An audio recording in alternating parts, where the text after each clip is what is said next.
Alright, so welcome back. My name's Luke. Today we're going to be doing a how I photograph of the car from start to finish, what I look for in a car photography, how I even find those cars essentially, and also going to be a little walk around filmed on the GoPro POV. And I hope you guys like it. Comment below if you have any questions, any concerns that I missed or want to see in future videos, and also comment below what car you want to see next. So thank you guys for watching, and let's get into the video. Welcome back, guys. We're doing a how I should take photos of car photography. Everything from the basics to what I shoot on, essentially, what my settings are for each type of shot, what I'm thinking when I'm going into photography shoots, and essentially also how I find my angles, where I'm looking for creativity when I go out on shoots, what am I doing for shots. So this is how I'd shoot a car. We're shooting my car today. His nickname is Phil. Why that's his nickname, I honestly couldn't tell you. It just came out through friends, but hey, it's Phil.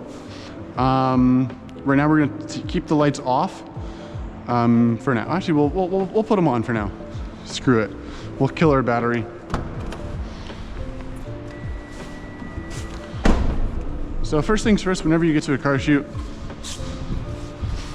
I like to always start off with a 3/4. And also always leave space in your images. And I mean that by keep a zoomed out shot the best you can. And if you can't zoom out, back up like 10 feet if you can. If not, kind of sucks, but hey, that's okay. Always get a zoomed out shot and then you can go in for tights. Because I find that if you're in the editing process and you're like, oh, I wish I did this. Honestly, you had the time, you had the efficiency to do it, so do it. It kind of sucks, honestly, but hey, it's what it is. And also, I don't know why I'm shooting at 1/8 of a second. Actually, it was not touch sharp, but whatever. So a little tip for shutter speed. If you're shooting on a 24-70, you ideally don't want to go below 1/60th or 1/50th of a second, because then you'll start to see micro vibrations or micro shakes through your hands, essentially. And then also ISO, equivalent to whatever you think is best. Sony cameras have a really good relationship with ISO, so they're able to cope with ISO, as well as the new denoise feature in Lightroom is really nice. So yeah. And also, since I didn't line it up perfectly, I'm not going to straighten out. Try and line it up perfectly so you don't have to fix it in post. I'm not going to fix it, but that's fine. Change your ISO a bit. Get on the same level as the car. And also always use your rule of thirds. Like for me, I always have a rule of grids on. And if the car is like leaning this way, so have it on the lower left of the lower thirds a bit, to make it look like the car is wanting to move into the open direction. And also get creative. Like right now we're in a parking garage. What you could do, I'm trying to think of an angle maybe, it's hard to say, but with these little cutouts and holes, shoot through the holes, have some fun. But the first thing first, whenever you go out on a car shoot, do the basics. Start on the front 3/4, do the front shot, next 3/4, side shot, back 3/4, back shot, next 3/4, another side shot, and you'll start off again on the 3/4 in the front. So that's the best tips for starting off with car photography. Just essentially walk around the car. Get your basics for the car. Look at different angles, if they've got stickers, if they got exhaust tips, if they got a custom exhaust, if they got a funny license plate maybe. Look through the windows, if they got like maybe an aftermarket steering wheel, a shift knob, just cool headlight, dash, whatever. We're gonna turn off the light so I don't kill it.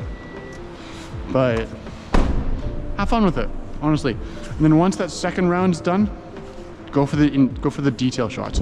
It's like you can go for a hood shot, go for a logo shot with the headlight maybe. Get a close-up of the wheel facing down. My wheels are absolutely gross.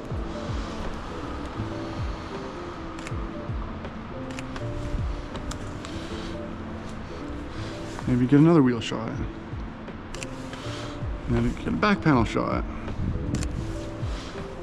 To the right light.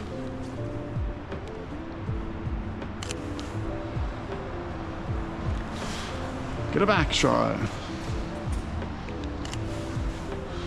Get any logos or stickers. And then another one of my favorite shots, essentially, is I have an Amazon package I gotta return. Anyways, I don't want to use a light, so close the door. Shoot behind the steering wheel, or not behind the steering wheel, behind the driver's side seat, essentially. Focus on the steering wheel, and you get a really nice shot. I will admit it's a nice shot. And also, especially certain cars, not all, certain cars have logos on the headrest or seat. So what you can do is like open the door a bit, shoot through here. Lots of different options. Another option is if you're wanting to shoot like an interior of a car, get in the back seat, sit in the middle, go to your widest lens you can. If it's on a 24, that's totally fine. You can do a stitch edit, which essentially means you take a bunch of photographs in a vertical form and then stitch them in post, which we'll do one here. Just gonna remember that. So focus on the car. And then what I like to do is keep focus, switch to manual.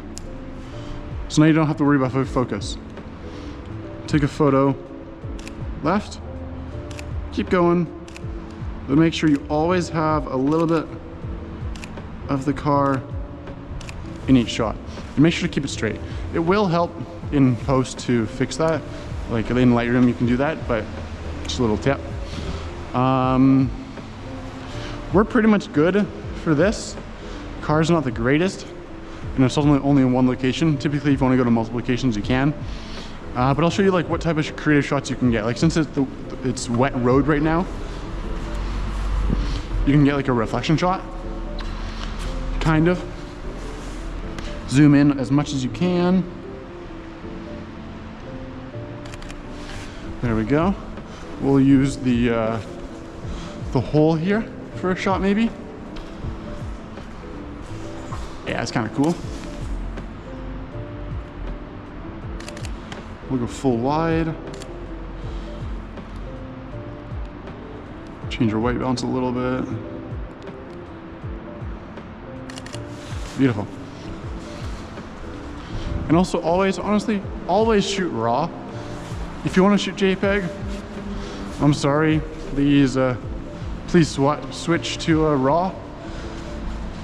Also another good idea, especially for any types of photography.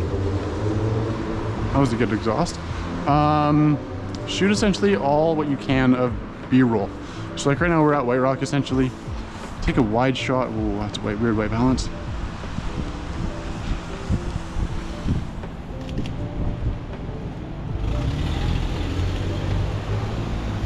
Take a shot of what you can.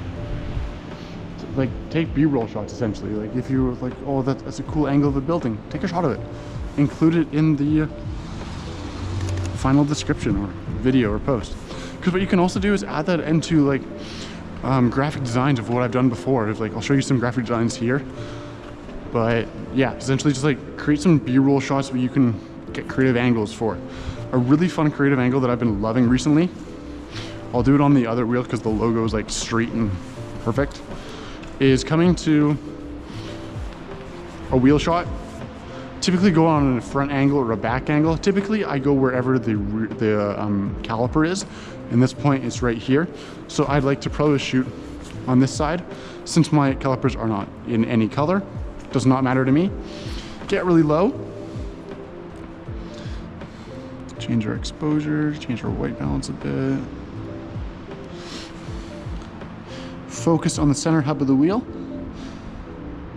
and take a shot. Zoom in a little bit more to get a bit better of an angle, but honestly get as low as you can to the ground.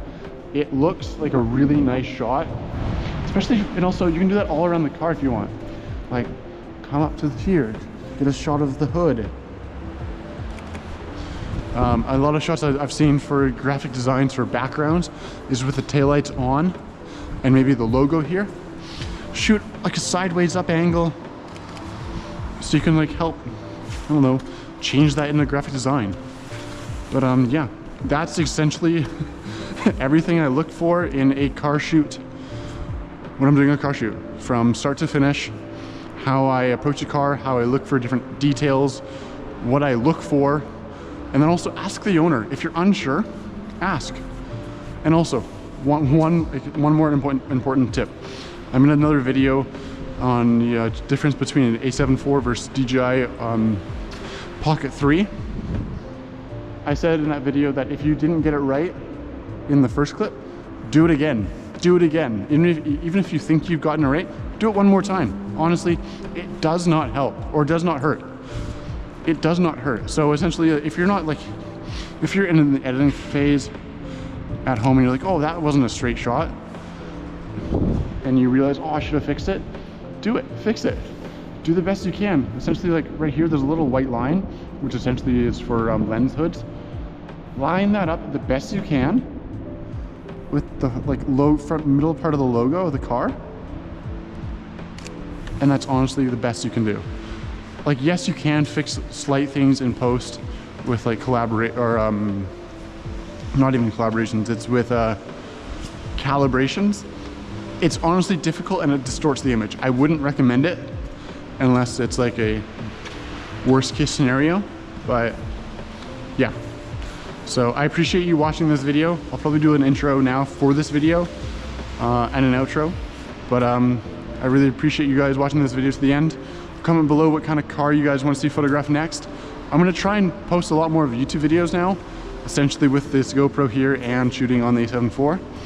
But yeah, comment below if you have any questions, any concerns that I missed or want to see in future videos, and also comment below what car you want to see next. So thank you guys for watching.